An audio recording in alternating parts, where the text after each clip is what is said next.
Landbruket utgjør et viktig fundament for bosetting og et velpleid kulturlandskap i Norge, samtidig som det også bidrar til å legge grunnlag for annen næringsvirksomhet rundt omkring i landet. Høyre mener at det ligger store potensielle verdier i landbruket, og disse verdiene ønsker vi å frigjøre for å styrke bøndene sine muligheter til å utvikle et mer lønnsomt og fremtidsrettet jordbruk og skogbruk i hele landet. Vi vil gjøre det enklere for bonden å utvikle et mer variert og spennende norskprodusert matvaretilbud, men for å lykkes må en være villig til å gi næringen nye muligheter til å utvikle seg. En robust landbruksnæring vil bidra til å nå våre felles mål om en fortsatt betydelig norsk matvareproduksjon, en differensiert bosetting og et velpleid kulturlandskap. Høyre mener at landbruket i godt selskap med f.eks. reiselivsnæringen og fiskerinæringen har stor betydning for at den i fremtiden skal kunne sikre en positiv utvikling i mange lokalsamfunn og opprettholde grunnlaget for et aktivt jordbruk i hele landet. Da må det gis mulighet til omstilling til større og mer effektive enheter. Statistisk sentralbyrå offentliggjorde 8. juni ny statistikk som viser at hver tredje småbruk under 50 dekar står ubebodd. Statistikken viser at den landbrukspolitikken som regjeringen fører, ikke gir de resultat om bosetting i distriktene som vi alle ønsker. Statistikken viser at til lengre ut i distriktene en kommer, jo høyere blir rata av tomme småbruk. Vi ser at avstanden til arbeidsmarkedet er helt avgjørende for at mange fortsatt skal kunne bo og leve i sine mindre bruk, fordi økonomien tilsier at det ofte er behov for en tilleggsinntekt til jordbruksinntekter. En satsing på lokal produksjon av mat og drikke vil være avgjørende for fremtidens landbruk, reiselivsnæringen og for levende og aktive bygdesamfunn i hele landet. Dagens regelverk knyttet til produksjon, distribusjon og servering er dessverre en hemsko for at produsenter skal lykkes.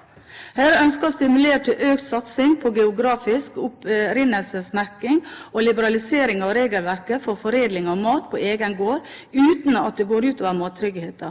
Sammen med Fremskrittspartiet så fremmer vi derfor forslag om å tillate demonstrasjonssalg og servering ved besøk i produksjonslokaler eller i tilknytning til disse, samtidig som vi ber om en oppheving av alle produksjonsreguleringer, som for eksempel melkekvote, dersom foredling skjer på egen gård. Å satse på samdrifter er fremtidsrettet. Samdriftsordninger har kommet for å bli. Høyre vil stimulere til økt satsing på denne type driftsordninger, som for mange er et godt alternativ til nedleggelse av gårdsdriften. Det er ingen tvil om at samdriftene er viktig for norsk landbruk og for rekrutteringen til næringen. Ordningen er positiv fordi den gir bøndene mulighet til mer organisert arbeidstid og fritid, og medvirker til oppfyllelse av målet om en variert og allsidig bruksstruktur i hele landet. At deltakere i samdrifter i dag ikke får delta i ordninger med leie av melkekvote innenfor gjeldende tak på 750 tonn er svært uheldig, da det ble vedtatt fritak for overproduksjonsavgift for produksjon på inntil 10% utover tildelte kvote for å øke melkeproduksjonen, gjaldt ikke denne ordningen for enkeltbruk som passerte et volum på 408 000 liter, eller samdrifter som passerer 750 000 liter. Høyre mener dette er nok et eksempel på diskriminering av samdrifter og større bruk i Norge. Vi mener at maksimalkvoter for enkeltbruk og samdrifter bør heves, og at det bør være en friere omsetning av melkekvote innenfor dagens geografiske ramme. En vekst i kvoter må kunne skje ved kjøp av konsesjoner, slik at totalproduksjon ikke blir påvirket.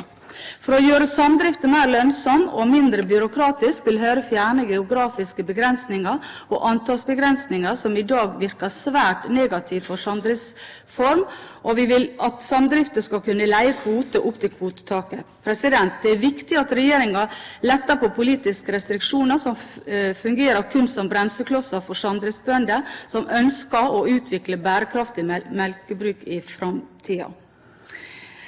Samdrift er for mange bønder et alternativ til nedleggelse, som sagt. Fakta er at dagens jordbruksavtale diskriminerer samdrifter og større bruk ved at støtte produsert til produsert liter melk reduseres kraftig ved høy produksjon. Høyre mener